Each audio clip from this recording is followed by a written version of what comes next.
Hi, and welcome to another episode of Sandshark Bites. I'm James Duffy, alongside my erstwhile delicate spring flower, Michael Manning, Sports Information Director for USCB. How you doing today, Mike? After that introduction, I couldn't be any better. Well, we had a lot of rainouts last week. We had a lot of people playing right now as we record this, so we don't have a whole mess of news for you, but we're going to cover as much as we can for you and give you some useful information where we can and what we can when we can. That's right? Okay. Yeah, why not? Why not? We'll start where we have no news, and with baseball. We don't have a whole lot to tell you about baseball. No, not a whole lot. This last weekend they played Thomas University and unable to take that series, but on the day, or on the weekend, Chris Vasquez did a great job. In that first game, he went 4 for 5, and he was 1 for 3, I think, in the next 2 games. He had some important plate appearances for USCB, and I think he really had a good weekend.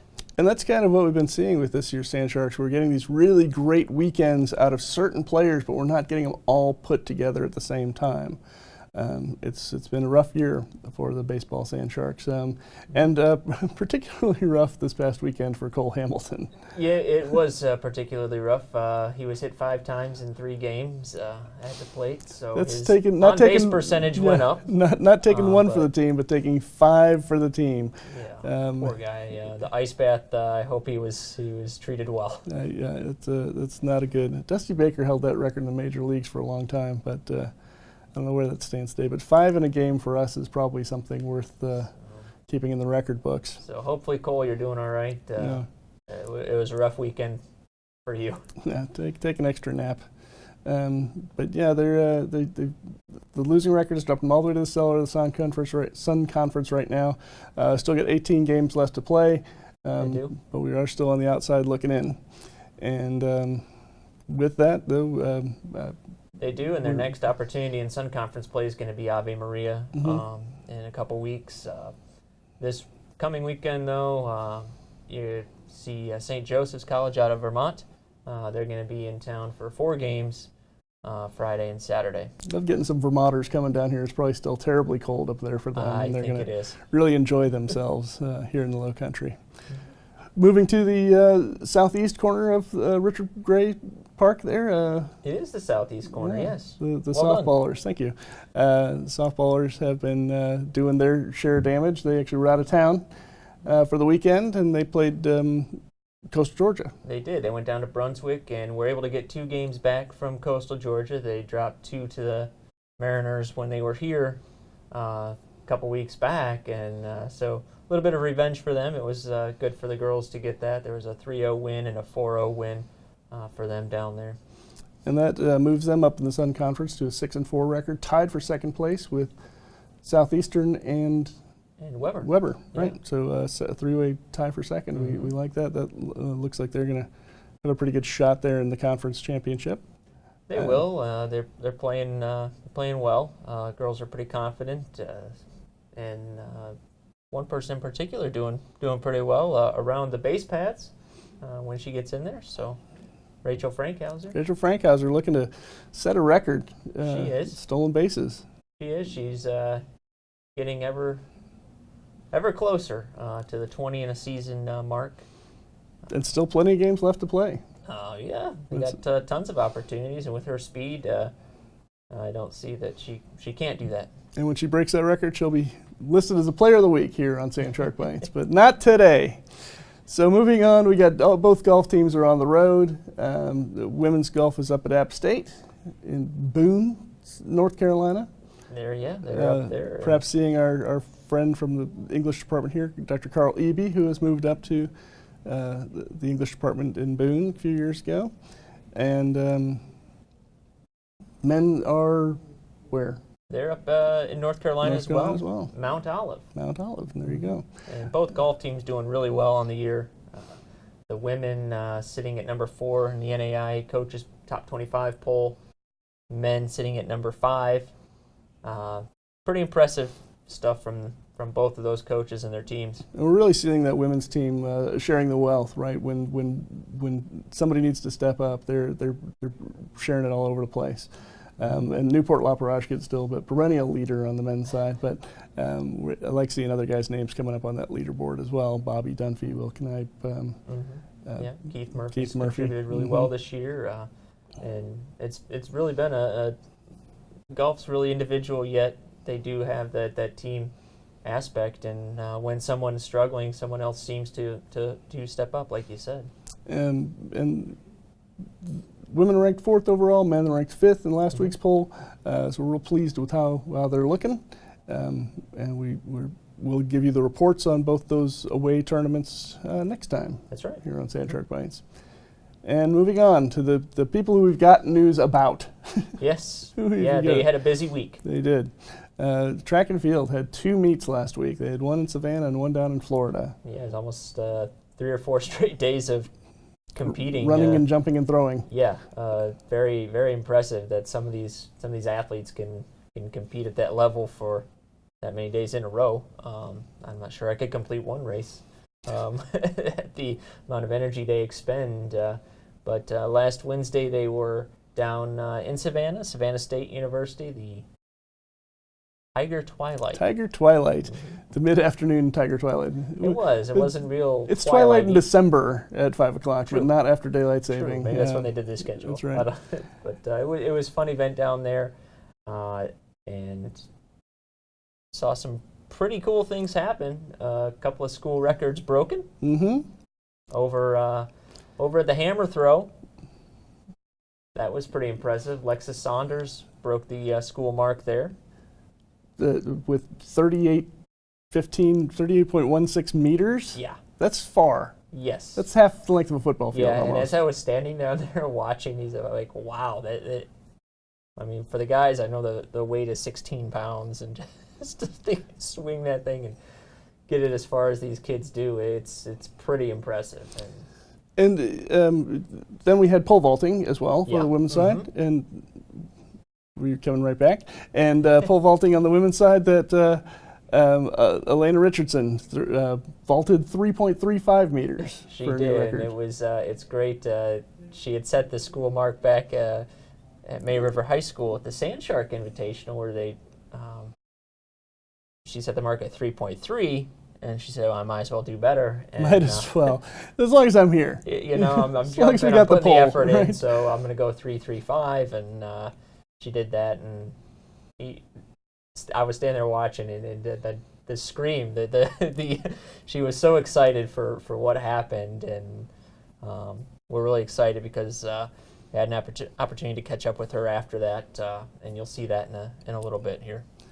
And moving down to Florida then, we had some runners do it on the running side of the track and field edition. We see that finally Betsy Douglas has made that A standard. She's been as if we were worried. We weren't worried, but we were like waiting for a birth. The due date had passed. We had been waiting for this to happen. We knew it was going to happen, but Betsy Douglas gets that A standard in the 1500. We went down to Gainesville. University of Florida down there, a huge event. Over 100 teams come in from NAIA Division I, from the NCAA Division II teams. Just a ton of things going on, and they went down there, and Betsy finished 3rd in the NAIA runners. I think there were 55 women competing in that 1500 meter run. Not all at once, obviously. That would have been crazy. But she did finish 3rd in the NAIA, and like you said, got that A standard with, 434? 434, yeah. Yeah. And then impressive stuff from her. But like we said, not too surprised that Betsy should do that, because she's pretty good. And on the men's side, Daryl Dunham has had enough of Prince Simmons again. They keep going back and forth here. And in the 400, and Daryl now holds the record again, taking it back from Prince Simmons, who took it last week, and is now sitting with his token says 48.63. Yeah, he beat it by 2/100ths of a second. Just a lean. But he owns it. He owns it though. It's all his. So I'm waiting for it to get broken again. Yep, we'll probably see that again. And I really hope so. I hope it goes back and forth. And as I sit around the office and the guys come in, and just their competitive nature with each other is really, really fun. they push each other to do better each time out there, and they give each other a little bit of crap in the office, but it's all in good fun. At the same time, push each other. They're really competitive, and it's been fun to watch those two. It's great to have two competitors like that who are pretty evenly matched, and you really can bring out the best in one another. But also in that whole team, the whole men's, women's track field team, there are so many competitors on there. We've always got great news about them because there's always somebody's doing something a little bit better every week, it seems like. They really are. It's great to see, and that shows why we won the conference last year, demonstrably, and we're looking to do really great things again this year. Yeah, they really are. It's going to be tough. A couple other teams are really coming on strong. St. Thomas has really added a lot of good distance runners down there. So I think we're going to see a little bit tighter conference competition this year. But again, our team's in good position to do good things down there. Well, we sent Carlo out to talk to him. We did. And so he got some good footage here, and we'll catch up with Carlo here in just a second.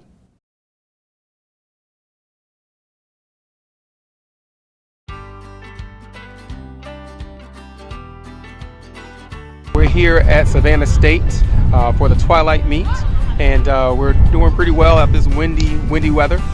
We've had some really good marks. We have our whole team out, from pole vaulters to long jumpers to sprinters to throwers. So we have the whole gambit. We're all getting ready for our conference meet, trying to get up some last minute marks, and we're doing pretty well. I have Elena Richardson, who hit a PR of 11 feet, broke her school record, and so really excited about that. We have Maya Cooper and Faith Calloway, who went 1-2 in the 100, and so we're excited about them.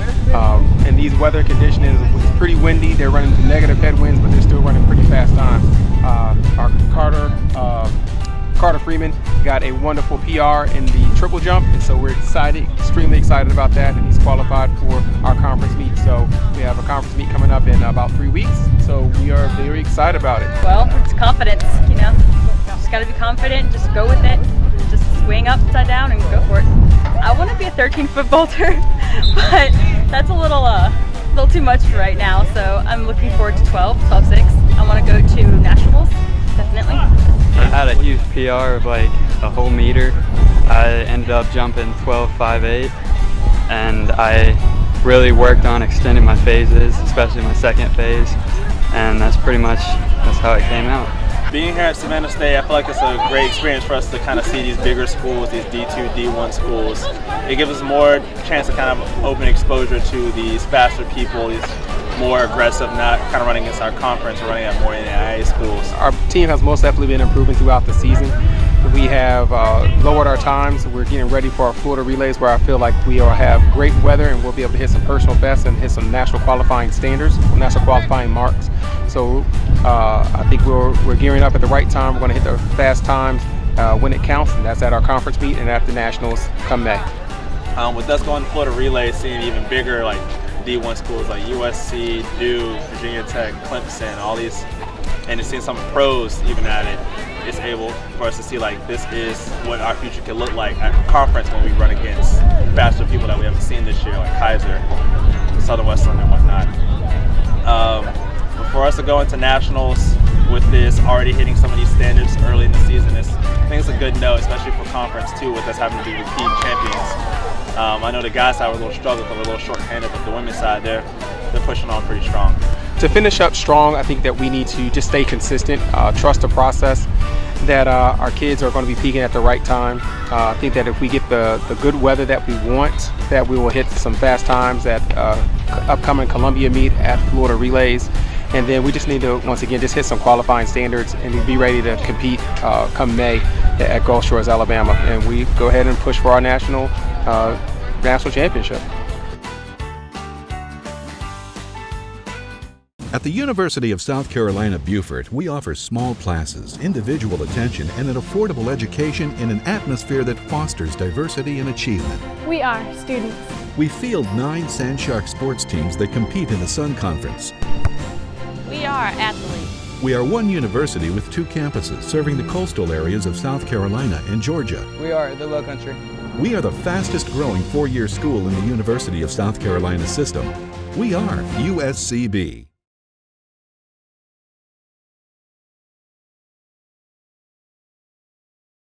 right. Again, I say it every week. We're going to miss Carlo when he's gone. He's doing some great work here for us, and he's been doing great work for us for a few years now, and he'll do just about anything you ask him to do, and he'll do it with a smile. And He will. He will. Yeah, you kind of just realized that now. He'll kind of Wait do a it. minute, you're Yeah, right. I know. No, Carlo has been great. He's certainly been a huge help to me, as it's been a new role for me, and he's been fantastic. So we appreciate him out in the field and doing those things. And So before we cut to the end of it, we got a few things, a few kind of public service announcements. PSAs. First, coming out of my office, we're going to have the first annual USCB Day of Service. We're going to be building bluebird houses here on campus. We're going to build about a dozen bird houses and put them up around campus. We're asking students to volunteer a little time. I've already cut the wood, and we'll be bringing all that material out and putting them all together. all your fingers. All of them right there. All right, good job. And so I spend my weekends. It's just at the table saw. And we'll be doing that on April 10th, which is Tuesday. And coming up, let's see, we've got the other thing I'm promoting is the senior celebration, the senior dinner that we'll have in Beaufort on May 3rd, the day before graduation. May 4th is graduation. May the 4th be with you. May the 4th be with you. Star Wars Day for graduation. You got to love it. On that 3rd, though, that's a day to be in Beaufort. Even though we spend most of our time and energy down here on the Bluffton campus, it is an exciting time to be in Beaufort because you could go see the senior exhibition, which will have opened earlier that week at the Sea Island Center on the Beaufort campus.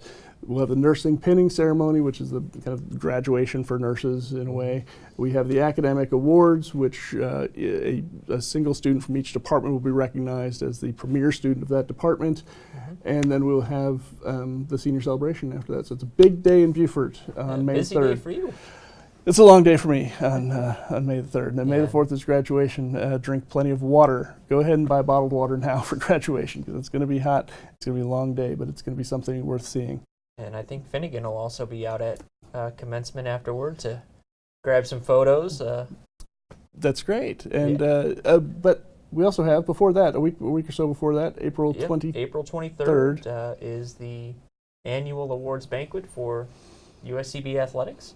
And it's going to be held here on the Bluffton campus over in the rec center. Going to get that all done up and have the photo booth and tables, good meal, and hopefully a really good MC. Can you buy tickets for this? Is this You can, and that'll be available online, uscbathletics.com. You'll be able to go over there. Tickets are $25. So if you want to come out and support the athletes, come out, see them. We have a special senior presentation as well during that time for all of our senior Sandshark athletes. And it's going to be a fun event. It is a great event. I love going to that every year. And so for the last thing of the day, and we didn't have a whole lot of news to give you today, but the news we do give you is that we're pleased to see Betsy Douglas at the A standard again. We knew she'd get there eventually, but there she is. And so for Betsy Douglas in her senior year, we give you the Sandshark Player of the Week, Athlete of the Week. And we've got nothing else. We tied it all up there pretty quickly. Put a bow on it. Put a bow on it. We're done. And so for Mike Manning, I'm James Duffy, reminding you to keep those fins up.